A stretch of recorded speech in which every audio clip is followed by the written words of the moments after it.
Hello दोस्तों, मेरे YouTube channel में आप सभी का स्वागत है। आज तारीख है 31 दिसंबर 2025 का दोस्तों आज लास्ट दिन है। तो समझिए कि ये 2025 का लास्ट वीडियो है। तो आज दोस्तों आज एक दिन का रिटर्न, कल बाज़ार ठीक नहीं था जिसकी वजह से निगेटिव में बना है, करीब 865 रुपये के आसपास में। टोटल रिटर्न भी दोस्तों निगेटिव में चला गया है 3585 रुपया। इन्वेस्टेड वैल्यू 2,95,485 रुपया। होल्डिंग 2,91,900 रुपया। XIRR दोस्तों माइनस में चला गया है 2.96%। टोटल दोस्तों मेरा 7 फंड है, सभी में जो मेरा इन्वेस्टेड करंट वैल्यू है लगभग 50,000 के आसपास है। लेकिन आपका HDFC और ICICI प्रूडेंशियल में कम है दोस्तों पारंपरिक फ्लेक्सी कैप में मेरा शुरू से इन्वेस्टेड अमाउंट रेगुलर रहा है। बाकी मैंने नए फंड है जो मैंने री इन्वेस्ट किया है हाल फिलहाल में ही, तो इसलिए अभी रिटर्न दोस्तों बना करके बाज़ार भी नहीं दिया और हाल फिलहाल में मैंने इन्वेस्ट किया इसलिए रिटर्न भी नहीं बनाया दोस्तों। इसके अलावा रिटर्न देख सकते हैं, एक दिन का चेंजेज सिर्फ ICICI का प्लस में 4 रुपये आया था, बाकी सबका माइनस में है। और XIRR भी देख सकते हैं दोस्तों, मिला जुला है। दोस्तों मैंने बहुत सारी गलतियां की। कोई भी जब नए इन्वेस्टर होते हैं, अपने से खुद से इन्वेस्टिंग जर्नी शुरू करते हैं, तो बहुत सारी गलतियां होती है। वो गलतियां को मैं हाईलाइट करना चाहता हूं, जो ये गलतियां आप ना करें या करने से बचें। तो पहला गलती होता है दोस्तों बिना रिसर्च के निवेश। मैंने बहुत सारे ऐसे फंड में निवेश कर दिया था जिसमें मैंने रिसर्च नहीं किया था और निवेश कर दिया था। बाद में मैंने उस फंड को रिडीम करके दोबारा से अच्छे फंड में री इन्वेस्ट किया दोस्तों। इसलिए सबसे पहले जब भी आप फंड में निवेश करना चाहते हैं तो उसके बारे में रिसर्च करें, कौन सा फंड अच्छा है नहीं है, उनका फंड मैनेजर कौन है, उनका भविष्य क्या है फंड का। दूसरा जो गलती मैंने किया था दोस्तों, लक्ष्यहीन निवेश।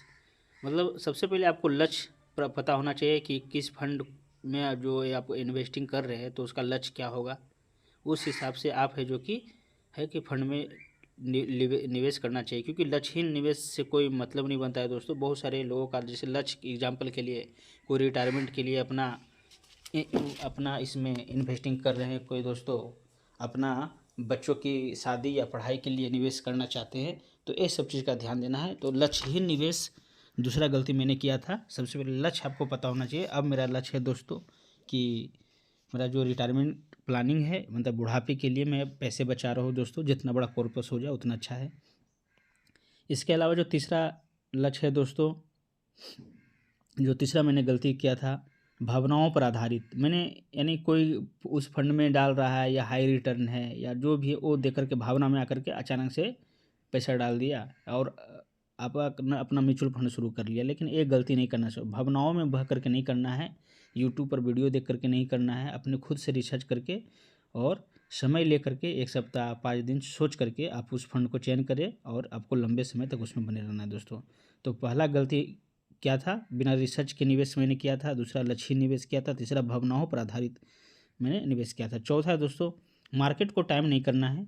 जब भी आपको मन करे आप म्यूचुअल फंड में शुरुआत कर सकते हैं। पांचवा गलती जो था दोस्तों, वो डाइवर्सिफिकेशन। आपको डाइवर्सिफिकेशन का भी ख्याल रखना होगा। जैसे एग्जांपल के लिए देख सकते हैं डाइवर्सिफिकेशन, जिससे स्मॉल कैप में मेरा ज़्यादा है, मिड कैप में कम है और स्मॉल कैप में लार्ज कैप में उससे भी कम है। लेकिन जो कम समय के लिए आना चाहते हैं, जैसे 10 साल 15 साल के लिए, वो लार्ज कैप में कम समय के लिए तो लार्ज कैप में ज़्यादा रखना होगा, मिड कैप में कम और स्मॉल कैप में कम। तो ये सब चीज़ का ध्यान करना होगा दोस्तों। और जो पाँचवा गलती है आपका, छठा गलती है वो मतलब अवास्तविक, मतलब कुछ भी गलत सलत जैसे होता है इधर उधर सुन सान के आपको इन्वेस्टिंग करना, ये सब मतलब बात को ख्याल रखना है दोस्तों। ये सब गलती अगर करने से आप बचेंगे तो आप अच्छा फंड में कॉर्पस बना पाएंगे दोस्तों।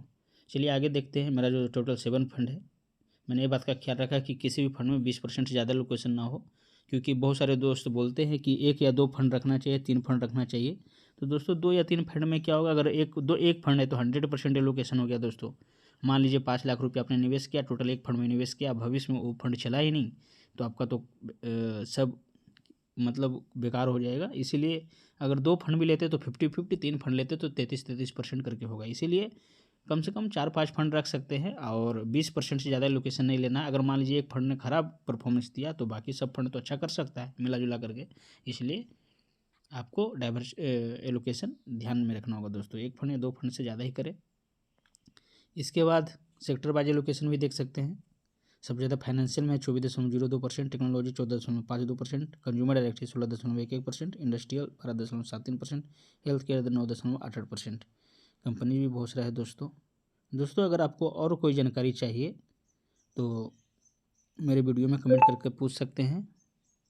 नए आज 2025 का दोस्तों आज अंत भी है, इसीलिए आप लोग को पहले से ही हैप्पी न्यू ईयर। धन्यवाद।